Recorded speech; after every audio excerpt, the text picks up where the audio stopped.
Hello, Poke. Here we are about to read this thing in Severe Mortality. Hanukkah, of course. Okay. The prologue. That isn't really a prologue, but I'm gonna say it's a prologue because it's before the log. Yeah. Prologue. Cast from heaven. In the depths of night, suffering soars past the stars, disrupting clouds with its wind and pulling the tops of trees within its forests. Rain pours, soaking its already heavy wings. Despite the minor struggle, it presses on without a care after its decimation. However, its long streak without interruption. Lightning struck, almost as if it too were a hunter. It hit its target, sending it crashing down with disorientation. A man witnesses the destruction. Struck with terror, he runs to the underground haven, hoping to find help, finding anyone who will listen to him and put an end to the potential danger of the beast. Yeah. Chapter 1. A taunt to an unwanted miracle. Whims like you, whims like you when at last, if you can't even investigate a monster. You have a sword, don't you? You'd be fine. A voice echoes on Ecort's ears after he tried to decline the opportunity he wasn't qualified to investigate to begin with. He hesitates, feeling pressured. However, he tries to decline again. No, it's not that I'm scared or anything. I just don't think it should be me who investigates it. I mean, what if you guys are to detect her when I'm not around? He asked, chuckling nervously. It's not so. You know, Eiko, you're not good at lying. Your excuses are garbage. What? Scaredly pissed herself. When you got there, don't you have other clothes? The young man asked, taunting Ecorts again. No, Ecorts caught in his lie and soon gave up. Fine, I'll investigate. When he gave in, the young man smiled in delight and satisfaction. Ew! That's what I like to hear, Eiko. Imagine the Gion we ought to make from this. Don't feel too bad now. The obsession of money still stands even after the second flush of humanity. Since plague the earth, no matter how much is cleansed. Humanity can't say oops to doing things again. They may have pretty spears, but that's not a valid excuse. Igor thought he was right. This would help the gang if he got the money. Despite the dangers, it would be better to just do it. Yes, the money. You're right. Igor agreed, resting his hand on his sword. See, you gotta know. Okay, I'll circle your map on where to go. The young... Stop. The young man takes Eiko's map and gets his pen to do just that. Before returning it to Ecorts. After thanking him, he walked... After thanking him, he walked out of his destiny. Oh my god. After thanking him, he walked off to the destination of the investigation. Whatever symbol that line is. Okay.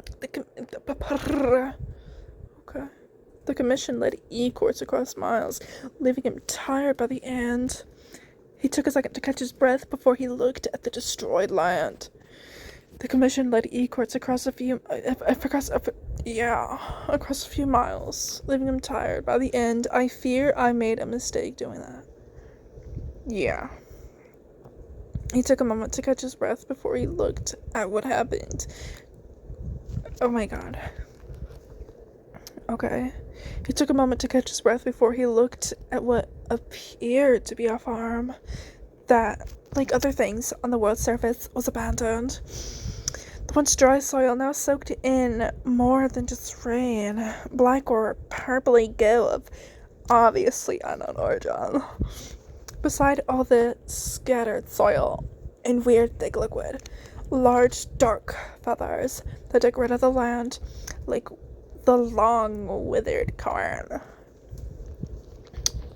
Igor grew insecure. After all, nothing small could create such a destruction. But who knows, even rabbits are deadly and man-eating sometimes. After a few moments of rethinking his decisions, he finds some courage to continue through the farm. The home across the fields seemed in okay condition, though the wood was rotten. It at least had structure. The barn, however, casually had a giant gaping hole in the ceiling. Something that maybe shouldn't be there. This was a clue of where this mysterious and terrifying beast may be, so Ecort's headed in that direction with the mildly wet grass that's dead, squishing under his stirrups. I need to calm down. As he gets to the door, he feels a pit of insecurity in his stomach. It's often he encounters colossal beasts and deadly monsters, but he most certainly never goes looking for them. Till now, I guess. After several moments of debating his next move, he holds his breath as he's reminded of why he's there. Other than being peer pressured, the money he could gain from this commission would help the gang greatly if he succeeded. Who knows what's beyond the door?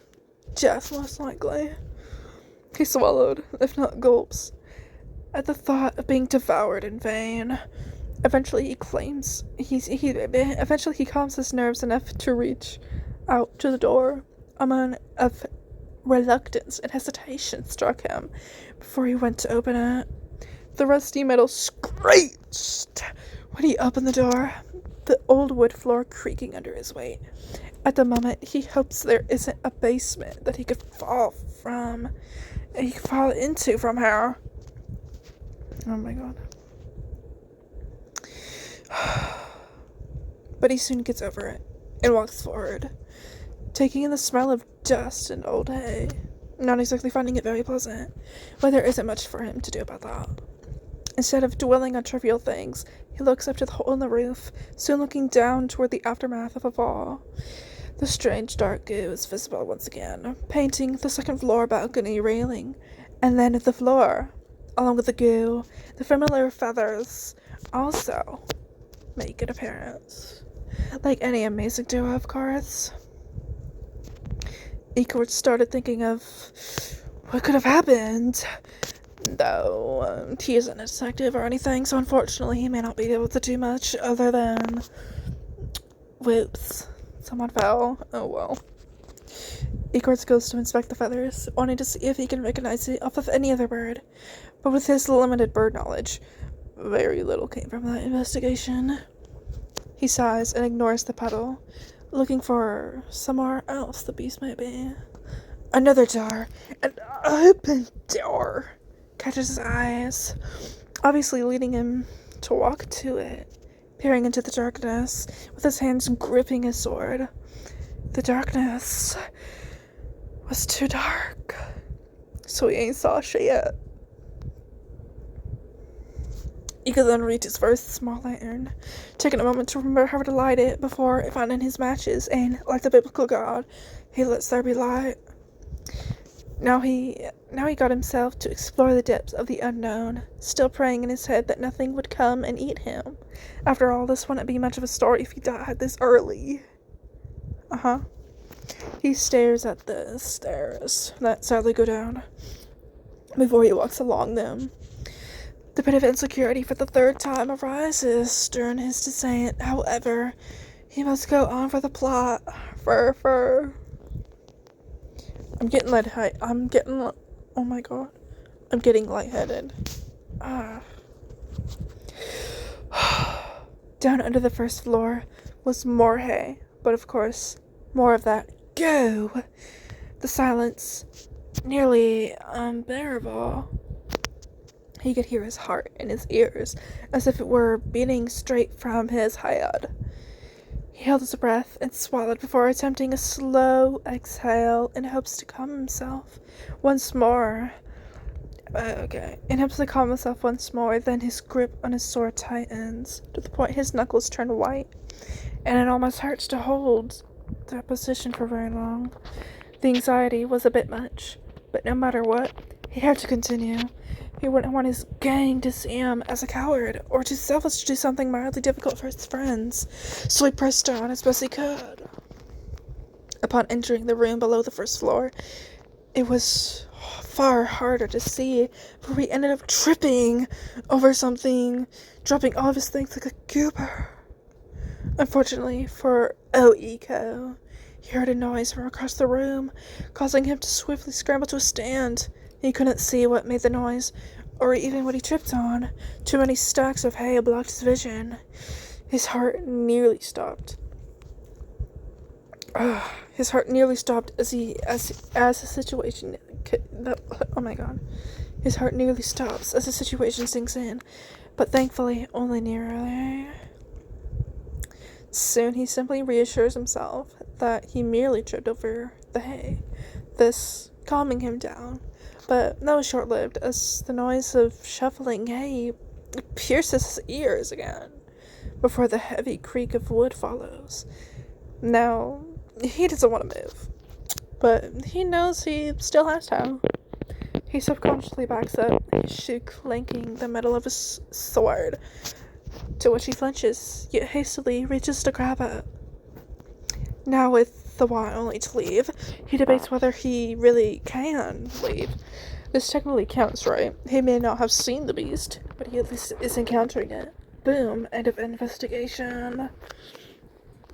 He attempts to excuse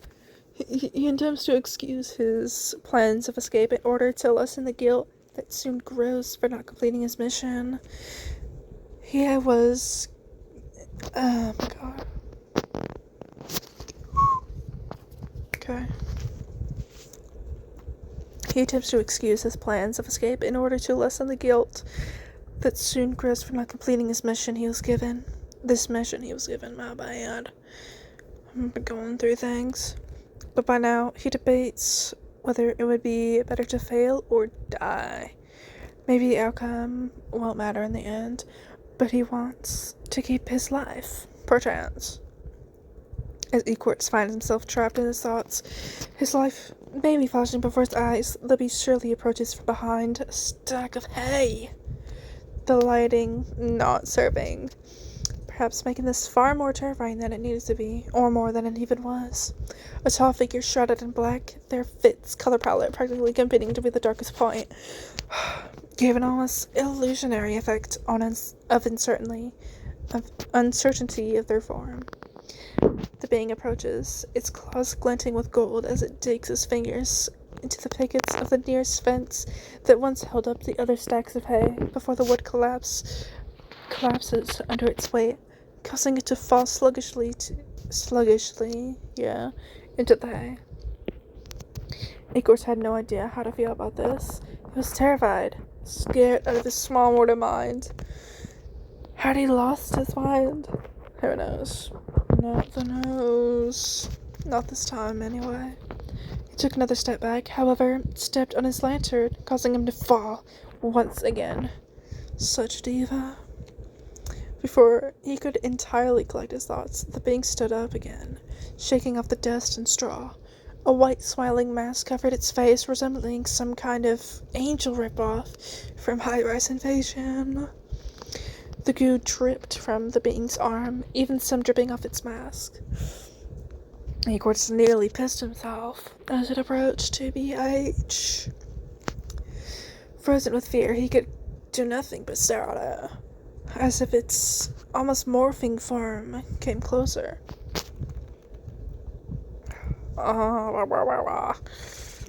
As its almost morphing form came closer and closer lazily, before, like some mystical gentleman, bending at the knee and reaching its hand out to him.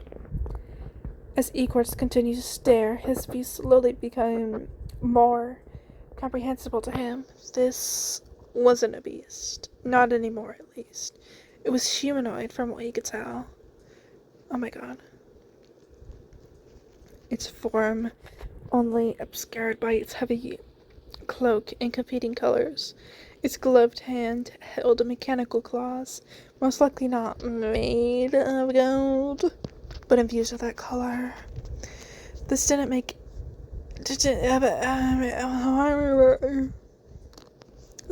it any less intimidating, of course. The abyss's where its eyes and mouth should be made it feel nearly uncanny. That beside the feeling of a heavy gaze made it feel even less comforting. He not caught on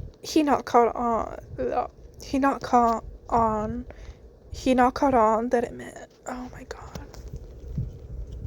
He not caught on that it meant to lift him up or help him. The only thing on his mind was this was the end. The being said nothing. It merely expected him to take their hand, even after a moment bringing its hand closer. And then, just like that, Equartz passes out. The being was stunned at this. Oh, it muttered, with little energy into the surprise, before checking its pulse and deducing that he, unfortunately, didn't die. Eventually, Equartz woke up with a sharp gasp. He soon screamed like a little girl as he saw the creepy weirdo still in front of him. The being grabbed his face, muffling the ear-shutting response to his misfortune. He choked on the air in his throat before he broke from their grasp, running away without a second thought with his figurative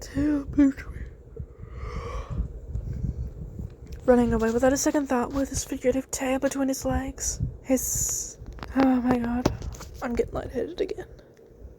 It's fine. He abandoned all of his things to scramble his way and survive, with the being merely watching his departure. Though, noting his abandoned belongings, they picked them up, wanting to bring them back to him. They stood up, then walked up the stairs slowly, following Equartz with little urgency.